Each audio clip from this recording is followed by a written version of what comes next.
जय श्री गणेश। नमस्कार। मैं आचार्य संजय द्विवेदी। मेरे समस्त प्रबुद्ध दर्शकों का मेरे चैनल पर हार्दिक स्वागत है।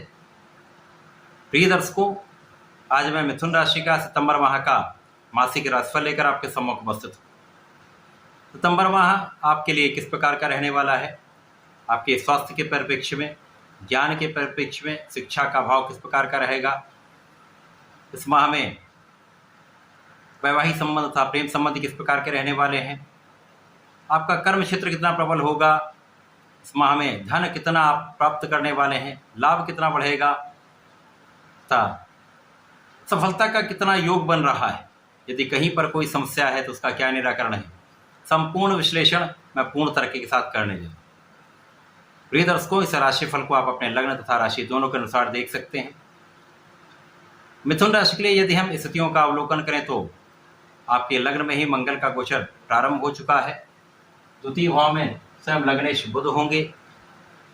तृतीय भाव में सूर्य और चंद्रमा प्रारंभिक समय में होंगे। आपके चतुर्थ भाव में शुक्र और केतु का गोचर होगा। आपके भाग्य भाव में शनिदेव जो स्वयं गोचर कर रहे हैं। आपके कर्म भाव में राहु का गोचर है तथा आपके द्वादश भाव में गुरुदेव बृहस्पति का गोचर चल रहा है। इस माह का पहला परिवर्तन बुध का है, जब बुध 11:41 4 सितंबर को अपनी राशि का परिवर्तन करके सिंह राशि में प्रवेश करेंगे, जहां पर एक प्रबल राजयोग का निर्माण होगा। 16 सितंबर को सायंकाल 7:41 पर सूर्य अपनी राशि का परिवर्तन करके चतुर्थ भाव में प्रवेश कर जाएंगे, जहां पर शुक्र और सूर्य का एक महायोग बनेगा। 18 सितंबर को शुक्राचार्य अपनी राशि का परिवर्तन करेंगे तथा अपनी नीच राशि से निकलकर अपनी मूल त्रिकोण तुला राशि में प्रवेश कर जाएंगे। इसी प्रकार से इस माह में जो तीनों परिवर्तन हैं वो अत्यंत सकारात्मक परिणाम देने वाले। माह के प्रारंभ से बुध का गोचर आपके द्वितीय भाव में चल रहा है, जो लग्न तथा आपके सुखों के स्वामी हैं। बुध यहाँ पर चंद्रमा की राशि में होंगे, यहाँ पर ये कुछ निर्बल भी होते हैं तथा यहाँ पर राहु का प्रभाव भी है, जिसके कारण कुछ तनाव की स्थिति बन सकती है। मौसम के कुछ रोग हो सकते हैं अथवा यहाँ पर वाणी का प्रभाव कुछ दूषित हो सकता है। अतः यहाँ पर आपको बहुत सोच विचार कर बोलना चाहिए। द्वितीय भाव में कुछ जो धन का भाव है, परिवार का भाव है, पारिवारिक संपत्ति का भाव है, बुध का गोचर जहाँ पर चल रहा है, यहाँ पर धन संचय में कुछ समस्या आ सकती है। धन तो आएगा परंतु धन को बचाने में कुछ समस्या हो सकती है। इसी प्रकार पारिवारिक संपत्ति का यदि कुछ लाभ आप लेना चाह रहे हैं तो यहाँ पर बहुत सोच विचार कर ध्यान देकर आपको कार्य करना चाहिए। परंतु लग्न में मंगल का गोचर चल रहा है, जो आपको अत्यधिक प्रबल बना रहा है। यहाँ पर आपके अंदर ऊर्जा का एक विशेष प्रभाव होगा। ऊर्जा का सकारात्मक प्रभाव आपको जीवन में बहुत आगे बढ़ाने वाला है। इस समय में आप बहुत सकारात्मक रहने वाले हैं तथा सुख के भाव पर मंगल का प्रभाव है। यहाँ पर शुक्राचार्य का गोचर चल रहा है, जहाँ पर शुक्राचार्य राहु के प्रभाव में है। यद्यपि इस समय आपके सुख साधन का भाव प्रबल हो रहा है, भूमि भवन वाहन के योग बन रहे हैं, परंतु यहाँ पर विचार करके ही किसी भूमि का, संपत्ति का आपको परचेज करना चाहिए। प्रारंभिक समय को सावधानी रखें। जब शुक्राचार्य का परिवर्तन अपनी मूल त्रिकोण में हो जाएगा तो यहाँ पर कुछ विशेष योग बन जाए। अभी बुध भी यहाँ पर कुछ निर्बल है तथा शुक्राचार्य भी अपनी नीच राशि, जिसके कारण एक अच्छा प्रभाव नहीं मिलेगा। यहाँ पर यदि आपने कहीं इन्वेस्टमेंट किया है, धन लगाया हुआ है, तो धन का उतना अच्छा रिटर्न नहीं मिल पाता। धन फंसने की संभावना व्यापारिक क्षेत्र में अधिक होती है। यहाँ पर बड़ी मात्रा में इन्वेस्टमेंट करने से बचें। यहाँ पर माता के स्वास्थ्य में कुछ समस्या हो सकती है। यद्यपि यहाँ पर माँ के सुखों में वृद्धि होगी, परंतु माँ का ध्यान आपको रखना चाहिए। मंगल का प्रभाव आपके सप्तम भाव पर भी होगा, तो साझेदारी में एक अच्छा लाभ आप ले पाएंगे। जीवन साथी के साथ सामंजस्य बनाकर चलाना चाहिए। तथा यहाँ पर आपकी संपूर्ण सुरक्षा हो रही, आपके आध्यात्मिक भाव में वृद्धि हो रही, आपका पूजा पाठ में मन लगेगा, आपके विशेष ज्ञान में वृद्धि हो जाएगी, आपका इंट्यूशन बहुत अच्छा रहने वाला। भाग्य के स्वामी का भाग्य भाव में गोचर जो आपके आकस्मिक धन का लाभ कराने का योग बन रहा है तथा इसके साथ ही साथ आपके भाग्य का साथ भी आपको मिलेगा। आपके लाभ की वृद्धि तय है। कुछ प्रारंभिक समय निर्बल है, परंतु जैसे जैसे ये माह आगे बढ़ता जाएगा आपको लाभ की वृद्धि बढ़ती जाएगी। शनि का प्रभाव आपको बहुत परिश्रमी बनाने वाला है। आप अपने कार्य क्षेत्र में संपूर्ण रूप से परिश्रम करने वाले, अपना संपूर्ण प्रयास करने वाले, जिसका लाभ भी आपको प्राप्त होने वाला है। भाई बहनों का संपूर्ण सहयोग मिलेगा तथा यहाँ पर शनि जी का संपूर्ण प्रभाव आपके शत्रुओं का विनाश कर दे। निश्चित रूप से इस समय में ऋण कुछ बढ़ सकते हैं। व्यापारिक क्षेत्र में यदि आपको आवश्यकता तो ऋण प्राप्त हो सकता है, परंतु अनावश्यक किसी भी प्रकार के ऋण लेने से आपको बचना चाहिए।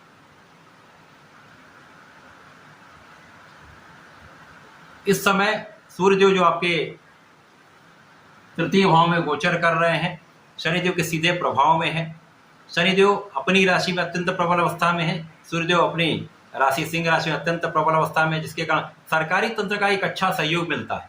यदि आप सरकारी नौकरी में हैं, सरकारी तंत्र से संबंधित होकर कुछ कार्य करते हैं तो विशेष लाभ यहाँ पर प्राप्त होता है। भाग्य में वृद्धि का संपूर्ण समय है, क्योंकि पराक्रम के स्वामी ही सूर्यदेव हैं, जिनका एक विशेष प्रभाव होता है, एक विशेष क्षमता होती, तो यहाँ पर निश्चित रूप से आपके परिश्रम का संपूर्ण लाभ आप ले पाएंगे।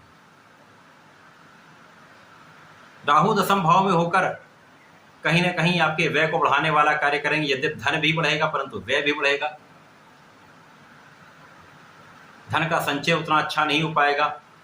आपके सुखों के होते हुए भी कभी कभी सुख का आप लाभ नहीं ले पाते, परंतु यहाँ पर गुरुदेव का प्रभाव आपको विदेश से एक अच्छा लाभ देने वाला है। जो लोग विदेश सेवाओं में हैं उनके लिए विशेष लाभ का समय है। पद वृद्धि के साथ धन वृद्धि का भी समय है। जो लोग विदेश में रहकर कार्य कर रहे हैं, विदेश से संबंधित होकर व्यापार कर रहे हैं, उनके लिए लाभ का समय। यहाँ पर आपके सुख साधन वृद्धि का समय एक ऐसा योग बन रहा है जब इस माह में सितंबर में 100% आपके भूमि भवन वाहन का योग बने। आप अपने ऋण को चुका पाएंगे तथा इस समय में आपके आयु की संपूर्ण सुरक्षा हो। जब बुध अपनी राशि का परिवर्तन 4 सितंबर को करेंगे तो ये अत्यंत प्रबल अवस्था में तृतीय भाव में गोचर करना प्रारंभ करेंगे। अब यहाँ पर लग्नेश तथा सुख भाव के स्वामी का गोचर आपके पराक्रम के भाव में होगा, जहाँ पर ये किसी प्रकार से किसी नकारात्मक ग्रह से दूषित नहीं होंगे, तो एक अच्छा प्रभाव मिलेगा। जहाँ पर प्रबल रूप से बुधादित्य योग का निर्माण होगा, तो यहाँ पर आपके मन का तनाव दूर होगा, शारीरिक समस्याएं दूर होंगी, धन की समस्याएं दूर होंगी, तो यहाँ पर विशेष लाभ आप प्राप्त कर पाएंगे।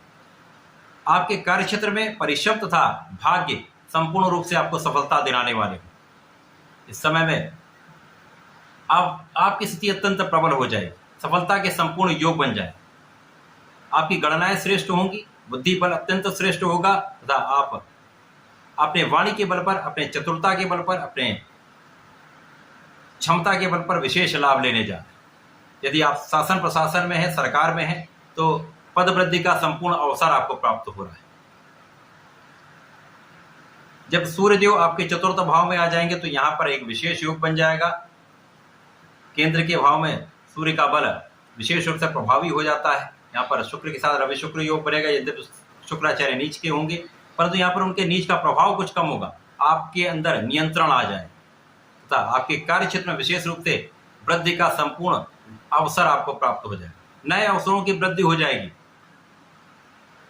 यदि आप नौकरी बदलने का प्रयास कर रहे हैं, नए अवसर चाह रहे हैं, प्रोफेशन में नए नए अवसरों का आप लाभ लेने जा रहे हैं, व्यापारिक क्षेत्र में धन जहां पर आपका फंस रहा था वो धन वापसी का संपूर्ण योग बन जाए। इसी प्रकार से जब शुक्राचार्य आपके पंचम भाव में स्वराशि में अपनी मूल त्रिकोण में प्रवेश करेंगे तो आपकी स्थिति अत्यंत प्रबल हो जाएगी। जब पंचम भाव जो ज्ञान का भाव है, शिक्षा का भाव है, संतान का भाव, यहाँ पर शुक्राचार्य अत्यंत विशेष अवस्था में महायोग में होंगे। अब यहाँ पर सूर्यदेव भी मित्र की राशि में, बुध भी मित्र की राशि में एक परिवर्तन राजयोग बनेगा। शुक्र महाबलवान होंगे, जिसके कारण महाधन का योग बनेगा। महाभाग्य का साथ मिलेगा तो आपका ज्ञान अत्यंत प्रबल हो जाएगा। अब आपका पढ़ाई में पूर्ण रूप से मन लगेगा, आपका आत्मबल अत्यंत प्रबल होगा, शिक्षा में संपूर्ण सफलता मिलेगी। सरकारी नौकरी के प्रयास में है तो सरकारी नौकरी का प्रयास सार्थक होगा। इस समय में आप प्रतियोगिता परीक्षा में संपूर्ण रूप से सफल होने वाले। संतान सुख भी प्राप्त होगा तथा यहाँ पर संतान से आपको सुख भी प्राप्त होगा। प्रेम संबंध भी अच्छे रहने वाले हैं, जहाँ पर सकारात्मकता आपको प्राप्त होने वाली था। शुक्र, बुध और सूर्य का संयुक्त प्रभाव निश्चित रूप से आपके धन में वृद्धि करने वाला है, आपके लाभ में वृद्धि करने वाला है तथा आपका ज्ञान, आपका धैर्य, आपका विवेक आपको सर्वश्रेष्ठ निर्णय कराने वाला है, जो इस समय में आपको संपूर्ण रूप से सफलता देगा। तो सितंबर माह में प्रारंभिक समय में 18 सितंबर तक एक सामान्य रूप से वृद्धि का समय है, परंतु 18 सितंबर से लेकर पूरा माह आपके लिए अत्यंत विशेष हो रहा है, जब संपूर्ण रूप से ग्रहों की स्थितियां आपके पक्ष में है। धन लाभ भी होगा, लाभ की वृद्धि भी होगी, ज्ञान भी श्रेष्ठ होगा, सफलता भी मिलेगी तथा आपका भाग्य संपूर्ण रूप से आपके साथ में होगा। तो एक अच्छा माह है, जहां पर ये परिवर्तन, इस माह का लाभ आप संपूर्ण रूप से लेने वाले। मिथुन राशि के जातकों को सदा ही भगवान गणपति की शरण में रहना चाहिए। ओम गंग गणपति नमः का कम से कम एक माला का जप करना चाहिए। संकट नाशन गणेश स्तोत्रम का पाठ करें अथवा अथर्वशीर्ष का पाठ करेंगे तो विशेष लाभ मिलेगा। आपके मान सम्मान में वृद्धि होगी, धन संपदा में भी वृद्धि होगी, कष्टों का समय समाप्त होगा। तो ऐसा करके समय का उपयोग करें, लाभ लें। धन्यवाद, नमस्कार।